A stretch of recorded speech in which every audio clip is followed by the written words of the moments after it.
Hello, everyone, and welcome back to the Unbound podcast. I'm Ben Billups, and once again, I'm joined by our prestigious CEO, Jonathan Brush. It's the new year, and where everybody's going into it with a fresh perspective. 2020 is finally behind us. Maybe some things changed in your situation, maybe they didn't, but a lot of people are talking about goal setting right now. Should we even be setting goals? Should we just be recovering from last year? And if we are setting goals, though, then how should we be thinking about it, and what should we be doing? So that's kind of the topic of conversation today, and I hope you guys find this podcast helpful. And before we jump into everything, I just wanted to remind you guys that you can refer a student to our program and get a bunch of free benefits if you go to beunbound.us/refer. And registration for Basecamp is closing on January 11th. So if you're listening to this on release day, that's this coming Monday. And at Basecamp, I just put this on our Be Unbound Instagram story too, but the thing that I'm most excited about with Basecamp is how practical it's going to be. So much education is idealistic, and at times really doesn't have grounding in reality. But what you're going to get at Basecamp are principles, ideas, and even some experience in managing time, tasks, and relationships with excellence. And that's something that can translate into any area of life. So if you'd like to do that and get to hang out with some of your cool Unbound friends, you can go to beunbound.us/Basecamp to learn more and register. And of course, as always, if you have any questions about the event, what you read on the page, you can email support@beunbound.us, and we'll be sure to answer your question as quickly as possible. So with that, Jonathan, you and I have actually had some version of this conversation several times, talking about goals. What's the best way to achieve goals? Should you even be setting goals? All of that kind of thing. And so I'm just kind of curious to start with, do you personally believe in New Year's resolutions? Because there's kind of two camps on that. Some people resent it, think it's dumb. Other people think it's really important. And based on your position, why or why not? Well, I'll kind of take the third option and say sort of. I think most of the way people do New Year's goals and resolutions ends up being mostly useless or guilt-inducing or just kind of frustrating to people. And so there's loads of evidence that says that they're not real effective. At the same time, Daniel Pink wrote a book called When: The Science of Perfect Timing, and it was really fascinating about how certain things are easier at certain times. And there is lots of evidence that suggests that there are certain times of the calendar, right down to certain times of the week, when things are easier than others. And one of the most powerful is the beginning of a new year. So I think there is something, this is an interesting year to see that culturally, right? There's really no fundamental difference between December 31st and January 1st in the way most things are running. And yet the entire world, it seems, breathed this huge sigh of relief and said, oh, 2020 is over. 2021 is different. You can kind of step back from that logically and say that doesn't really make any sense. There's not really any fundamental difference. And yet, because of that collective understanding that there is a difference, there will be a difference, if that makes sense. And so there is something very powerful about this idea of starting a new year, of turning over a new leaf. And so in that sense, I think it's really important. I think that a new year is always a great time to sort of look and say, if we're going to start something new, if we're going to do something different, if we're going to examine something, now's a better time to do it than, say, mid-June. And now how that actually translates into goals and things, I think is a little bit different. But there's something powerful about a calendar turning over and a brand new year being in front of you. How about you, Ben? What's your position on it? Yeah, so I would say in high school and early college, I was definitely in the cynical camp of like, all these people are going to go to the gym and they think they're going to stick with it, and then they're not. And so kind of to avoid the stigma of being that guy that doesn't follow through on his resolutions, I just didn't make any. And that's how I was for a long time. Until recently, I would say in the last 3 years or so, I actually started to take the time in the holiday to reflect on my year, because you have that time. Most people have, a week or 2 weeks where they can, hang out with their family and just think about what happened this year. What do I want to change next year? And, how do I want to approach the coming year? And so I think even just doing that thought process is a good idea. And as a result of doing that, I did start to set some goals. Within that, I've started to kind of change the way that I think about my goals and change the expectations that I put on myself. Because I think the other thing I was resisting was just the idea that I should set these big goals that I have no idea how difficult they are to achieve and then feel like a failure if it doesn't happen, right? And so I think trying to manage that has been a part of my own personal evolution. But I would say, long story short, yes, you could say I believe in New Year's resolutions. I think you could set goals at any time. It's just a particularly good time to do it, which is why so many people do. But kind of getting toward at what I was talking about a second ago, and once again, this goes back to conversations that we've had a few times, but I guess in your mind, Jonathan, a line that people draw a lot is they talk about goals versus systems. So it's like you can set an objective and then you work to meet that objective. And then if you fall short, that's a failure. If you go above and beyond, that's a raving success. But versus like a more system oriented approach, which maybe is more focused on things like habits, or, for example, constructing a scenario in which your mission actually becomes incidental. The outcomes you're looking for are incidental of the system. So just kind of curious to hear, I just kind of answered the question of what is the difference, but I'm also kind of curious to hear your take on how you look at those two different ways of thinking about it. I think that this is something that most people get really confused about. I certainly got confused about this. And by the way, I was thinking back, you just said something about New Year's resolutions and the type of reflecting. And maybe that's a better way to sum up my opinion on New Year's goals, which is instead of New Year's resolutions, is New Year's reflections. I think that it's a great time to reflect. And just that reflection by itself tends to reset you and reorient you to new things and to doing new things. And I know we can talk about the nature of goals here in a moment, but I owe this to... I can't think of the guy's name. Scott, is it Scott Adams who writes the comic strip Dilbert? I think that's right. Scott Adams wrote a book, and I can't remember the name of the book. It's sort of a autobiography. And in it, he was the first time I'd read about this sort of systems idea. And very different kind of self-help success book. Very interesting story. I recommend it if you have a chance to read it. And he pointed out something that I had sort of half noticed but had really never focused on, and then he explained it really well, which is that most people focus on goals. And there is an interesting kind of, I think, a sort of tautological system here. People who are successful in a certain way, and this is the really important piece, they're successful in kind of a noticeable, I could write a self-help type book type of way. Those people tend to be very goal-driven. And so consequently, they tell the rest of the world that this is the way to handle goals and do success. And so there's one formula for success. And the problem is that formula flows out of one particular type of success that is the type of success that allows people to write self-help books. And in fact, there's a lot of different kinds of success. And there's many very, very successful people who are not motivated to write self-help books, who have a different kind of makeup and a different kind of background and attitude. Those people are also very successful. And there's actually far more of the second type. There's far more of those type of successful people. And they're generally not goal-driven. Adams argues that they're generally systems-driven. And that the problem is that the entire world thinks they ought to be goal-driven. In fact, systems-driven is a better match for most people. And most people don't know about that because that doesn't get the publicity. I thought that was fascinating. And so as a quick illustration here, goal-driven would be, I'm going to lose 5 pounds by blank, right?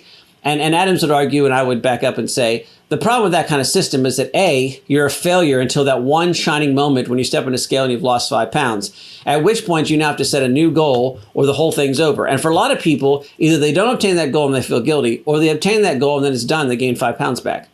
A system would be, I'm going to go to the gym 4 days a week, or I'm going to walk 20 minutes or 30, maybe that's a better way. I'm going to move 30 minutes a day.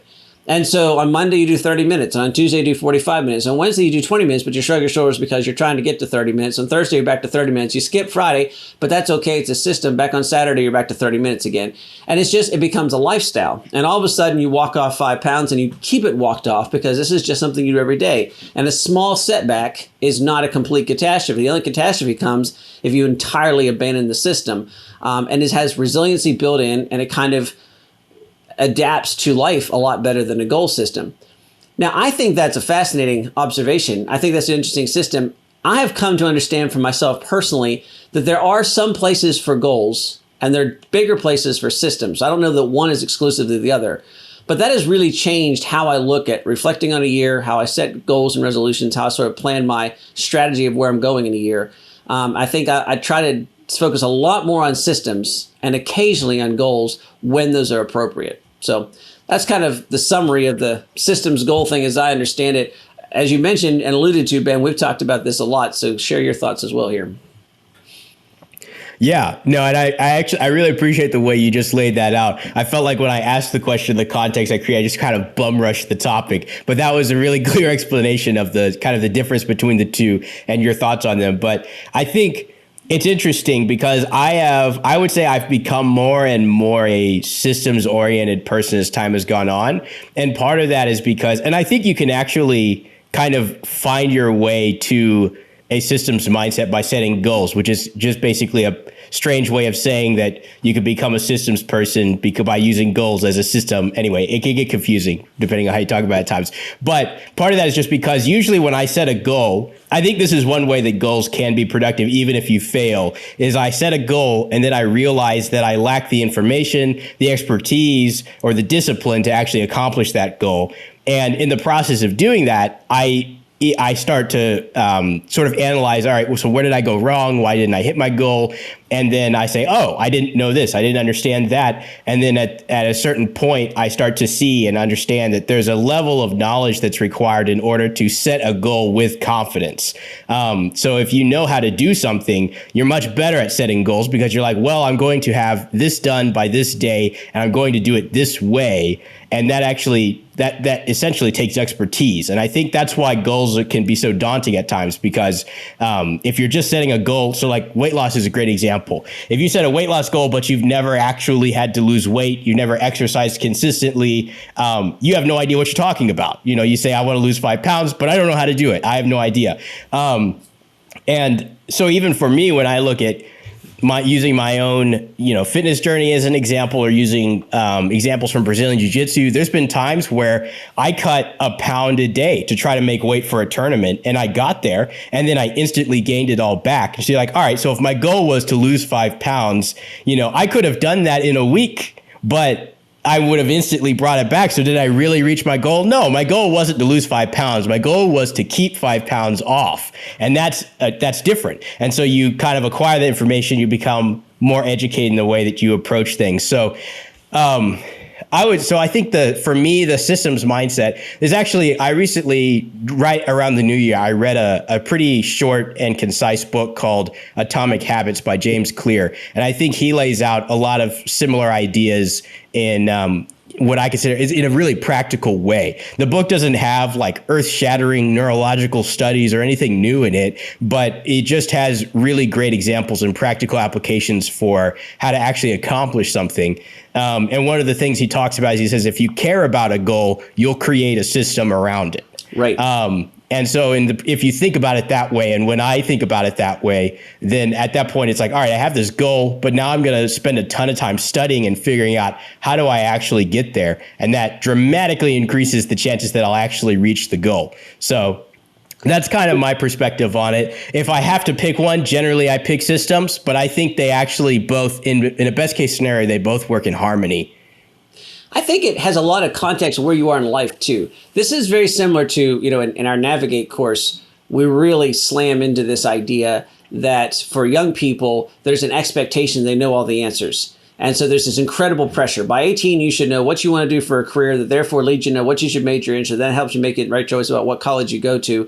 And, if you don't have all those things figured out, then the house of cards comes down and you're going to be consigned to a life of misery because you didn't get a good job or whatever, right? And there's this kind of cultural pressure that at 18, you should know all this. And of course, I've not hardly ever met any 18-year-olds that have the foggiest idea what that is because they don't have the experience to back it up. I think the same thing happens a lot with goals. There's all this pressure to set goals. I think there's some times in my life when goals were really easy. I saw significant things that needed to happen in my life and things I knew I wanted to obtain. And the roadmap to get there was fairly clear and required some work.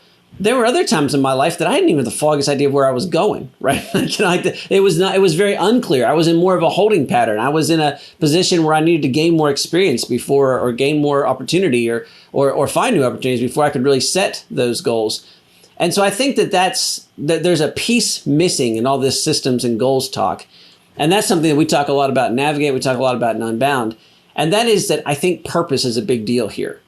And so, if I would break it down, it's like, I think a new year is a great time to reflect and to reflect a little bit on a greater purpose. And when I mean purpose, I mean really big stuff, right? As a Christian, my purpose is to love the Lord my God with all my heart, soul, and mind, and my neighbor as myself. And it's good for me to reflect on that and to remind myself of that and say, that's my ultimate purpose. That's my ultimate thing. And then I can come down from that and say, well, how is that best lived out where I am right now? And then sometimes there's very clear goals that come out of that. Well, I should do this, this, and this. And other times there's not. And in that case, it's easier for me to say, okay, well, I need to create systems that help me maximize my purpose as best I can. And there's a whole bunch of different ways you can do that. And other times, like the Atomic Habits, they talk about the fact that, now I've got these goals and I create systems to reach them. But for me, it's very helpful to sort of always take that little reflection and say, what is my ultimate purpose? I think what it does is it helps contextualize. There are places in life, and if you're listening to this, I think most of our audience are at this point is students, right? And so this may describe you. You may not have a clear set of goals. You're not really sure exactly what's next. And I'd like to depressurize that for you and say, that's fine. That's actually perfectly normal. But a little reflection on what your purpose is and how best you can live that out in this coming year or where you are right now, so that you can create systems that then opportunities come along, that can make a big difference. Scott Adams talks about, he's a big systems guy, right? So he says, I didn't set out to become a comic strip success guy. I basically built systems so that when success came, I could seize it. And he says, it's very hard to predict what kind of success comes. Instead, you just build the skills and build the systems so that when the opportunity comes, you can take it. I think that's right, but I'd add one more thing. It's very helpful to spend some time thinking about what you believe and why, so that you know what success to grab. The history is full, and my life experiences are full of people who took the wrong opportunity and it led them down sometimes dark paths, sometimes just dead end paths. And so, if you're not sure what your goals are, just make sure that you know what your purpose is, build your systems, and then when the opportunity comes, the purpose thinking will help you know if it's the right opportunity, and the systems thinking will help you take advantage of it. 100%. That's great context, because I think too, and this is the way that I've thought about my kind of approach to life in general is, especially right now, I still consider myself like a young person is kind of figuring things out. And in many ways, I just look for places where I can put myself in a position to learn as much as humanly possible. So that way I have more information, more context, more skills and abilities to set more specific goals and ideas and positions for, it's like, I'd like to be here in 5 years. Okay, well, like, I actually know what that looks like. I actually know that I want that. I actually know how to get there, right? And kind of acquiring those skills takes time in itself to kind of put yourself in sort of an education for that. And a lot of those opportunities exist all the time, whether that's through the internet or in your community. There's so many things that you can be doing if you have an interest, but you don't have the opportunity you want. There's almost certainly a chance that you could be doing some version of the thing that you're interested in doing, so that you can find out, A, do you really like it? And B, you can pick up some skills. Maybe that gets you the job you're looking for, et cetera, et cetera. So I think, that kind of thinking is incredibly productive. And it also kind of helps you keep an open mind. But yeah, Scott, I've heard a bunch of podcasts with Scott Adams. I've heard a bunch of his ideas, and he's just kind of like secretly the most interesting man in the world, because I think he's like a registered hypnotist, and he's this comic book guy, and he used to be in corporate America. And you're just like, how does this person exist? And one of the other concepts that he often talks about is like, you could pick a discrete field. So even, let's say it's like track or something like that. You're like, I want to be the best in the world. It's like, okay, well, you could focus on that. You might be able to get there, and maybe there'll be some obstacles along the way. And he says, but another one of those contrarian ideas is, he says he thinks people often fail to see the advantage of combining things. He's like, well, what if you're the best running coach who can also build a website? And it's like, if that's the case, then there's actually unique opportunities that are presented to you that nobody else has. Nobody else has access to those opportunities. And so finding your own combination, I think, requires just being exposed to kind of a really diverse set of opportunities. So anyway, big Scott Adams fan.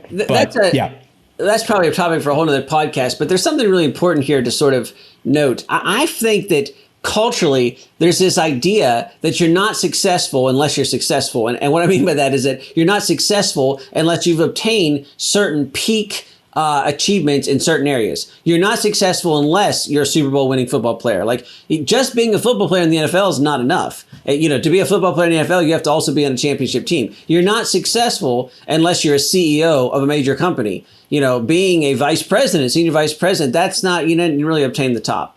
And so there's these kind of locked in, rigid sort of success matrices, and people think, and so there's like, a dozen, 3 dozen, 5 dozen, I don't know, categories, and you have to be successful in those things. And I think that is so frustrating and often stifling and suffocating for people, because it doesn't take much life before you realize that, holy smokes, I ain't going to get there. Like, there's only so many of those slots, and I'm not destined for it, like whatever happened. And so then I think that all that kind of youthful optimism fast goes to cynicism, and cynicism quickly turns to bitterness. And look, we've talked about this in other places. We got a suicide rate and an opiate addiction rate that makes us think that there's a lot of cynical, bitter people out there. And so this idea of hybridization, I think, changes everything, right? Because, we talk about this a lot, Ben, in terms of entrepreneurial stuff. You do not have to create something brand new to be an entrepreneur. In fact, that's a terrible way typically to be successful, because it's so difficult to convince people that the best entrepreneurs take something from here and something from here and bring them together in a new way. And people go, I know what that is and know what that is. And those things together, that really solved my problem. And that's almost always a fantastic recipe for entrepreneurial success. I think that's a recipe for personal success too, right? You don't have to, your example is great. Very few people are going to be Olympic track stars, but you could be an Olympic runner, you could be a really good runner who has the background then to become an exceptional coach, who happens to have spent some time at some, high-tech firms that got really good at building websites, who now can be an exceptional coach who can reach an entire world with your coaching methodologies through the website. Now you really can be the top of that little niche you created, and that can have a major impact on the world. And again, it's not the scale that matters here. It could be small, it could be large, but it's the fact that you and only you can take these different experiences, pull them together. And if you can take your disparate experiences and focus them on the purpose that you were called to do, then you are going to make an extraordinary difference in the world, no matter how ordinary it is, stuff that you're doing. And I know that's sort of off the topic of we're talking about goals and things like that, but I think when people are talking about goals, they start thinking about their life and then whether they're successful and all those things. And generally what happens is like, I didn't do whatever phenomenal thing the Joneses did, right? And I just would offer a little encouragement and say, that's not a problem. Think in terms of hybridization, think in terms of mixing it up, and remember that you and only you have had your experiences, and so only you can apply those in that unique way. And that's a very exciting thing. That's a God-given gift. So, absolutely. And I think, I think it helps because I find myself, and maybe this is even why I resisted goals for so long, but when I set goals, I feel like I'm putting up artificial limitations to my life, where it's like, if I don't accomplish these things, I'm a failure. It's like, well, what if I find something cooler along the way, or I realize I'm not interested in it? It's like, and then I have to consider myself a failure. That seems kind of unfair. So there's definitely room for flexibility there and kind of how you are living your life. And so I'm just kind of curious to hear from you, Jonathan. On a personal level, like, I don't know if you've already set goals for this year, but when you do set goals, how do you set them and kind of organize them? Do you look at them every month? Like, what's your process? Yeah. So first of all, I've done all kinds of different things, and for me, and maybe for some of you, the most common sort of problem is that I don't set a goal. I set something like 38 goals. And while I'm sitting down doing my little personal retreat in the beginning of January, end of December, 38 goals to completely and radically change every aspect of my life looks eminently doable and really awesome. And I get super excited putting them all on paper. And then, of course, they're just a load of frustration and failure down the line. So one of my big things that I've learned is that I limit my goals. And I can't have more than 3 that I concentrate on at any time. Now, I actually give myself the luxury of writing down all of those, but then I have to pick 3 that I think about. Now, here's something that we teach in our courses and that has been a major game changer for me. I give myself permission to quit those goals at any time as long as I replace them with something else. So the idea here is that, I can set a goal, and the older I get, the smaller the goals are. I try to set small goals instead of large, huge, like complete paradigm changing goals. That comes from lots of things, but Atomic Habits talks about the same thing, right? So something achievable, because success breeds success and it gives you momentum. But I give myself this permission. At any point in time, I can change that goal related to what you said, Ben. Like, what if I find something else more interesting? Well, that's a great question. What if I do find something else more interesting? In which case, I just shift goals and say, okay, I was going to do this, but now I'm not going to do this. I'm going to do this instead. Now, to me, it's a failure if I quit the goal and don't replace it. That was just quitting. But if I quit the goal and replace it, typically with something related to it, but perhaps not. Maybe I had 3 goals and 20 on my sort of reserve list, and I get into the year and figure out that goal 3 doesn't that interesting, so I pick up another one from the list.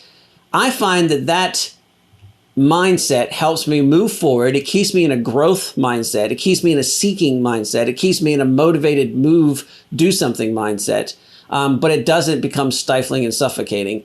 And then, as we referred to earlier, I try to build systems around reaching that goal. And this is more, I think, art than science. And I'm not so sure that I'm good at this, but I try really hard to identify, is this a systems thing or is this a goal thing, right? In other words, a goal would be, I want to go backpacking in the Grand Canyon. That's very definite. You can build up to it. You can do it. And last year I did that. And that was, I was check it off as a goal achieved, right? But a systems thing is, I want to be healthy enough that if somebody invited me to go to the Grand Canyon next week, I could go and do it and come back out alive. And so that's a systems thing. And so that could also be a goal, but that's a little bit weird because it's like, that's a goal to build a system. And so, I try to sort of differentiate between those two. And I find, like you, perhaps more and more, most of my goals wind up being sort of systems thing. I want this aspect of my life to be better. And so I want to make a bunch of changes, small changes across a wide swath of my life to kind of systematize it so that I'm prepared and ready for this. And then that allows me to be able to take advantage of opportunities as they come up. And I'll confess that part to me still sometimes has me scratching my head and trying to figure things out. Absolutely. Yeah, it's funny. There was one, I just recently saw an interview with Jerry Seinfeld and Seth Rogen. And Seth Rogen's obviously a famous comedy actor. Jerry Seinfeld's famous for his sitcom and for his stand-up. And I don't know what any of our listeners particularly think about either of those guys, but I just thought this part of the interview was interesting. And what I didn't realize is that for about 5 years, Seth Rogen was trying to become a stand-up comedian. He was performing in his hometown 4 or 5 times a night for about 5 years, 4 or 5 years. And then he moved to LA, and he says what he realizes, he moved to LA and he finally encountered people who really wanted to be stand-up comics. And he realized that he didn't want it as bad as they did. And so he changed. He made a pivot. He decided to become a comedy actor, to write comedy films and then to act in them, as opposed to try to be a stand-up comedian. And he's been wildly successful at that. And so I just think it's interesting too. It's like being open to, because nobody would say Seth Rogen is a failure. But if you're trying to say, is Seth Rogen a stand-up comic? 15-year-old Seth Rogen would say that he's a failure because he's not a stand-up comic. Right. And so I think it's that kind of, is being open to that sort of thinking that I think is really helpful and productive. And so I would say for about the last 2 years, Jonathan, I've done exactly what you talked about, which is especially my 2020 goals. There were so many of them, which is kind of comic at this point. There may have been 38, but one template that I used actually for a while that helped me, which shout out to Marissa Nash, who was an Unbound coach. She actually shared this on her Instagram at one point. So I just started using it. It is a helpful way to think, but it's basically, you could set goals for your career. You could set personal goals, relationship goals, health goals, financial goals. So it's like thinking about it in those terms I found helpful. And so last year I set all kinds of goals, and I think I probably accomplished a third of them, maybe half of them, while I was going through the review. And then this year, my goals are, I think there's a total of like 7 on here. And most of those are kind of habit goals. It's like, I want to be better about studying scripture every day. I want to be better about getting in a little bit of exercise in the morning to kind of get my brain going. Just basic, really basic things that do not sound that hard. And even still, the last couple of days, if I go to my apartment gym and I'm on the elliptical for 20 minutes and then I leave, there's like a little drill sergeant in my head that's like, that wasn't a workout. Like, come on. Yeah. And then I have to remind myself that I'm not trying to show up and exhaust myself and go red line and go maximum intensity. I'm just trying to get into the habit of going into the gym every day. That's all I care about. And so, as a matter of fact, Jace Bauer, our blog author, just wrote a blog post about this as well. You could go to beunbound.us/blog to read it, but it has a lot of similar ideas in it. He talks about if you want to learn how to play violin, maybe the best first step is actually just to pull your violin out of its case every day and look at it, maybe play with it a little bit, put it back. 5 minutes, that's it. And just kind of getting yourself into the habit of interacting with the violin or going to the gym, just doing that is so important. So that's definitely been a shift in my thinking this year, and I'm really curious to see how that plays out into everything else. So yeah, we've touched on sort of how to organize it, how many goals we set, and also being flexible to new information, to goals. And so I guess just to wrap up this conversation here, which has been pretty fun, I'm just curious too, Jonathan, to hear about how do you think about your goals? So habits they're basically a system, but I guess when you're thinking of specifically about habits, how do goals play into them? And how do you think about it when you're looking forward to the new year? Well, I find myself more and more working on habits a lot more than I work on goals. Goals tend to be a lot more fun to write and to think about. Your goal is I'm going to, hike the Grand Canyon. I'm going to do this big trip. I'm going to whatever. But it's habits that end up paying the biggest dividends, I think, in my experience. And so more and more I find myself sort of looking at my life. And I guess the other thing is I've gotten older, I've realized how little control I have over opportunities in my life. Now that sounds cynical and it sounds pessimistic, but I actually will tell you that has had the exact opposite effect on me. That actually has been very exciting and very invigorating for me because I've reached a point in my life where I can look back and things that I thought were dead ends turned out to have connections that I never would have imagined. And stuff that I thought this is a waste of time turned out to be redeemed in ways that were really surprising. And things that I thought were going to be impossible, God made possible. And it's been a great reminder for me that I'm not in charge. And I've now lived long enough to know just dimly that me being in charge of everything would be an absolutely terrifying situation for myself, let alone anybody else that had to deal with me. And so that idea that I don't know what's possible, things that I thought were impossible turned out to be possible. Things that I thought were possible turned out to be impossible, a lot harder than I thought. And so consequently, I feel like there's a lot more to be gained from these habits and these little things that I can build that then put me in the right position to be able to take advantage of these unexpected blessings or take advantage of these unexpected opportunities. So all that to say is that almost always now, when I think of goals, I immediately start thinking, what are the habits that would be necessary to reach this goal? What is it, if this is where I want to go, what would I have to do routinely to be able to make that happen? Your example of Jace's article saying, if you want to play the violin, just interact with it. One of my kids, one of my children, that he's fascinated by, passionate about instruments and music. And it's been really interesting for me to watch him. If I was going to play an instrument, I would thoroughly research everything about it, try to get this big thing, set all these huge goals, find the perfect stuff, get everything. And I know from experience, the result would be I'd almost never do anything. My son is totally unafraid to pick up any instrument and just start to make it make noise and just fiddle with it and play with it. And sometimes he does it for 5 minutes, and sometimes he does it for 3 hours, and sometimes he just has a 2-day gap, but he always does something. And then we're always like, wow, I can't believe you can play that. It happened so fast. And then I think it didn't really. It was just a consistent, constant sort of messing with it, right? And so more and more, every time I get a goal, I think, okay, what is it that I could do that is so simple that I could do it every day and so easy that I would never balk at doing it, that would help me move towards that. And almost always reject that and go, no, it's never going to work. I have to do all this. And again, I've learned that, nope, that little thing just done again and again and again tends to add up in ways that you never expect. And it creates the opportunity for the big gains to come. And it generally puts you in the position to be successful when the things come that you don't expect. So that was a little bit of a long rambling answer, but it's just, as you asked that, Ben, I'm just reflecting on all the times I've set those goals and then all the times I've looked back and they didn't work. And then the little things that have just added up one last thing. It's a little bit off track, but I thought this was you asked the last question. You said you set a bunch of goals in 2020 and you achieved like half of them. And I want, if you're a listener and you're listening to that and you're kind of nodding your head and you're like, yeah, I only got half my goals done too. I would really challenge you to go look at the other way and go, what would happen if you set none of those goals? Like, that's a pretty significant chunk of things you got done, man. Like, we have a family joke. I started speaking at conventions and parenting and homeschool conventions, and I had this one thing that was picked up all the time, and it was like the 10-year plan. You put out these presentations, and then the organizers pick which ones they want to do.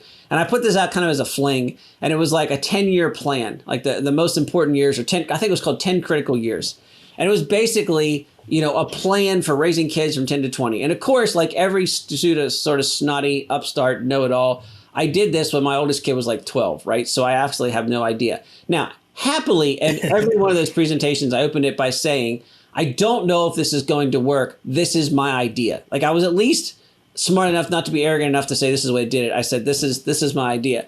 And my kids always make fun of me, and they're like, we didn't do any of that stuff. But that's only partially true. Like, we didn't certainly live out our life exactly as I laid out in that session. But the fact that I thought about that session and delivered it a zillion times all over the country made me constantly be thinking about those things. And it absolutely impacted every piece of my wife and I's parenting and the way we've taken, not all of our children, but the first couple through 10 years, right? Did we do it exactly like it looked like in the presentation? Not even close. Would we have done those things if I hadn't done the presentation? I don't think we'd even have thought of them. And so that's what I keep coming back to. Like, it's not always the actual achieve, cross it out, exit, scratch out, and say, I did that. Often it's just the act of reflecting, thinking about, and moving towards something that winds up growing you, helping you, and giving you opportunities that you never imagined. Absolutely. Yeah, there's a couple of like sayings that just kept popping into my head while you were bringing that up, because it's like there's things that people like to say, which I think are fundamentally true, and maybe especially true in tandem, which is like when people say failing to plan is planning to fail, right? That makes sense. That sounds true. But by the same token, no plan survives the war. I can't remember who it was that coined that, but it's like, if you think about those two things as coexisting realities, that you should make a plan, but then you also shouldn't expect that every aspect of your plan is going to follow through. The other thing that came to mind is something that I've probably heard coaches say 100 times, which is when they say, slow is smooth and smooth is fast, yes. Right? Yep. And that's how I think about habits, which is like, usually when I'm trying to learn a new habit or I'm focusing on a habit, it's so small and it takes so long for it to become really internalized that it feels like it's taking forever. It's like, I'm not really making progress towards my goal. I'm just, I'm doing this tiny thing every day and like trying to remember to do it.